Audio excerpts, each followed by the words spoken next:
Hi students, welcome back to the part 2 of the video where I am going to discuss the second book of economics, the chapter which is called Indian Economy on the Eve of independence. ठीक है, जिसमें हम second topic को पढ़ने वाले थे विच is called industrial sector. Industrial sectors क्या होता है बताइए? हैंडीक्राफ्ट उस टाइम पे, ठीक है, जब ब्रिटिशर्स आए थे उससे पहले के जो हैंडीक्राफ्ट्स वगैरह जो बनते थे, कॉटन की चीज़ें, सिल्क की चीज़ें, ये सारी चीज़ें क्या होती है, ये सारी बहुत ही ज़रूरी एंड ये मोनोपोली कवर कर चुका था। यानी हमारे जहाँ के जो भी प्रोडक्ट्स होते थे वो इतने ज़्यादा अच्छे होते थे कि उनकी डिमांड हर एक कंट्री में हो गई थी। So that is why India बहुत ही ज़्यादा अच्छा इनकम कमा लेता था। ठीक है, तो प्री कॉलोनियल पीरियड में क्या होता था, certain specific goods enjoy word monopoly, है ना, यानी single seller and the large numbers of. Okay, अब देखिए गाइस इसमें, लेकिन अब क्या होने लगा, decline of handicraft industry. Britain ने क्या किया, अगर हमारे यहाँ का इंडस्ट्री अच्छी खासी है तो हम ब्रिटेन से क्यों लेंगे सामान। इसी ने सबसे पहले इसने क्या किया कि हमारे ये जो हैंडीक्राफ्ट इंडस्ट्री थी इन्हें तोड़ दिया, यानी ब्रेक डाउन कर दी। इतनी ब्रेक डाउन कर दी कि इतना ज़्यादा कमज़ोर हो गया कि industry will be zero in India.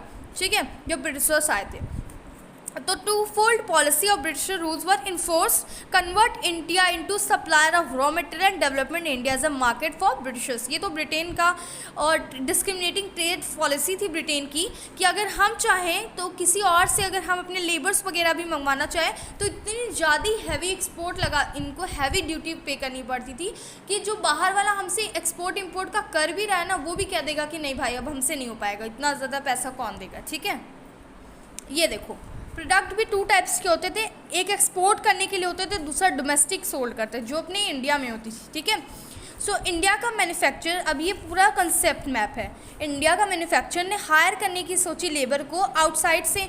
Britishers ने इतनी हाई ड्यूटी लगा दी कि उसने क्या किया, कोई भी इंडिया के लिए वर्क नहीं करना चाहता। इस केस में जब इंडिया के लिए वो लोग वर्क नहीं करेंगे, या तो वो दो चीज़ कर सकते हैं, एक तो एग्रीकल्चर सेक्टर में घुस जाएं या फिर दूसरा ब्रिटिश की कंपनी में काम करें। ठीक है, इसकी वजह से टू टाइप्स की एम्प्लॉयमेंट होती है, frictional and disguised employment. Frictional employment वो एम्प्लॉयमेंट होती है जिसमें आप क्या करोगे, आपका जब जॉब छूटेगा तो तुरंत तो जॉब लगेगा नहीं, जॉब छूटने से जॉब लगने तक जो डिस्टेंस होता है, यानी कि जितना टाइम पीरियड होता है, वो फ्रिक्शनल एम्प्लॉयमेंट है कि उस टाइम आप फ्रिक्शनल अनएम्प्लॉयड हो।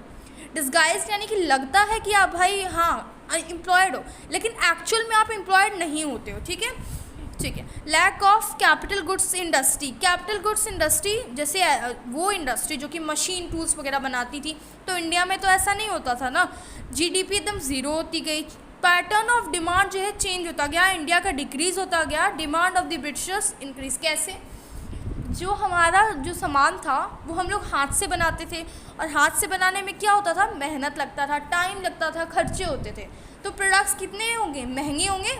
सपोज दैट इंडिया वाला 100 रुपये में बेच रहा है, तो ब्रिटिशर्स ने क्या कहा कि हमारा तो मशीन में हो जा रहा है फट से, लेकिन अगर इंडियन के बिकने लगे प्रोडक्ट्स हमसे अच्छे हैं, हमारा कोई खरीदेगा नहीं, हम क्या करेंगे 90 रुपीज़ में वो प्रोडक्ट सेल करेंगे। उस केस में क्या होगा, अब भाई जो गरीब हैं वो तो उन्हीं से लेंगे ना, ये तो नहीं कहेंगे कि भाई हम इंडियन प्रोडक्ट्स ही यूज़ करेंगे, हमें तो जहाँ सस्ता मिला हम वहाँ चल दिए। ठीक है, unlimited use of public sector.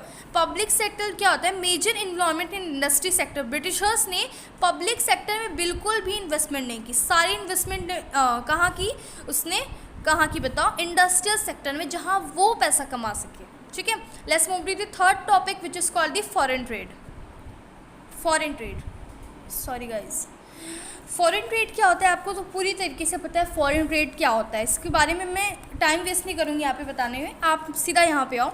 State of foreign trade during colonial rule. ठीक है, उस टाइम पे फॉरेन ट्रेड कॉलोनियल जब आ गए थे ब्रिटिशर्स, उस टाइम पे क्या होता था, let's see, exporter of primary products and importer of finish goods.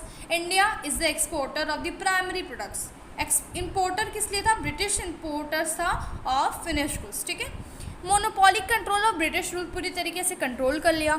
And the drain of Indian wealth during British rule, पूरी तरीके से जो इंडिया की वेल्थ थी वो ब्रिटिशर्स के पास चली गई। ठीक है, exporter of primary product, importer of finish good, ये तो आपको समझ में आ गया टॉपिक। मोनोपोली कंट्रोल क्या हो गई कि इंडियन का जो फॉरेन ट्रेड था उसने रिस्ट्रिक्ट कर दिया। ठीक है, जैसे कि उसने स्यूएज कैनल 1868 में ओपन किया, वो कि डायरेक्ट रूट कहा जाता था बिटवीन इंडिया एंड ब्रिटेन, जिसकी वजह से आप कोई और से ट्रेडिंग कहाँ करोगे। ठीक है, and the drain of India's wealth, ये तो आपको क्लियर है ही। Move to the fourth topic which is called the demographic profile. ठीक है, इसमें 3 स्टेट्स होते थे। डेमोग्राफिक प्रोफाइल का मतलब क्या होता है, लेट्स सी। इसमें 3 स्टेट, जिसमें पहला होता था बर्थ रेट इंक्रीज होती थी, डेथ रेट भी इंक्रीज होती थी। ठीक है, रीजंस की वजह से। अब सेकेंड स्टेज में क्या हो गया कि बर्थ रेट इंक्रीज हुई लेकिन डेथ रेट क्या है, डिक्रीज हुई, यानी डेथ नहीं हो रही लेकिन बर्थ बहुत ज़्यादा हो जा रही है, राइट। थर्ड स्टेट में क्या होती है, बर्थ भी बहुत कम हो रही है और डेथ भी बहुत कम हो रही है। ठीक है, राइट। अब आप देखो कि जो हमारा 1921 है विच is called the stage second, उसको ईयर ऑफ ग्रेट डिवाइड क्यों बोलते हैं, क्यों बोलते हैं भाई? The year of great divide, India first stage of demographic transition, जिसमें क्या होता है, high birth and death rate, birth rate भी बहुत ज़्यादा, डेथ रेट भी बहुत ज़्यादा। ठीक है गाइस, फिर आपका क्या हो जाता है कि हाँ, both birth and death rate was very high, 48/40 per 1000। ठीक है, and extremely low literacy rate, पढ़े लिखे नहीं होते थे तभी तो वो लोग राज कर लिए। And poor health facilities, there was no hospitals, तो वो लोग क्या करते हैं। इन्फेंट मोर्टेलिटी रेट, ये सारे एसएसटी के टॉपिक्स हैं गाइस जो हम 9th में आपने पढ़ा होगा। देखो गाइस, इन्फेंट मोर्टेलिटी रेट में पहले इन्फेंट का मतलब क्या होता है, जो बच्चा 1 साल के अंदर का होता है उसे इन्फेंट मोर्टेलिटी रेट बोलते हैं। उस टाइम छोटे छोटे बच्चे बहुत ढेर सारे थे। ठीक है, फिर देखो लो लाइफ एक्सपेक्टेंसी, यानी लाइफ की एक्सपेक्टेंसी बहुत ज़्यादा कम थी, यानी it was very low and 44 year तक ही, 44 से 68 तक ही सब लोग मर जाते थे उस टाइम में। ठीक है, वाइड स्प्रेड पॉवर्टी, गरीबी बहुत ज़्यादा फैल गई। ठीक है, और इस टॉपिक को स्टार्ट करने से पहले मैं यहाँ पे मेंशन किया कि कुछ फार्मूलाज कैसे फाइंड करते हैं, देख लो। IMR कैसे फाइंड करते हैं, number of death rate of 1 year into live births into 100। Birth rate क्या होता है, बर्थ इन 1 ईयर बाय में total population into 1000 as well as death rate. And after literacy rate is the literate population by में total population into 100। ठीक है, let's move to the guys in the next video which is called the part 3rd of the economics, जिसमें मैं occupational structures को discuss करूँगी। Okay then, bye bye.